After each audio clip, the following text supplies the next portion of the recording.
आता राज्याच्या विविध जिल्ह्यातल्या ठळक घडामोडींकडे एक नजर. जिल्हा झटपट.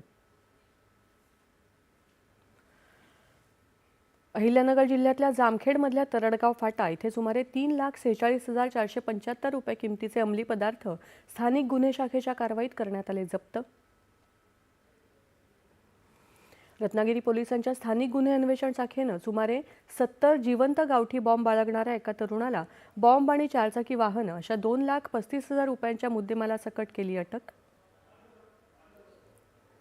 नांदेड जिल्ह्यातल्या लोहा तालुक्यातल्या 31व्या जागतिक गुराखी साहित्य संमेलनाचा झाला समारोप.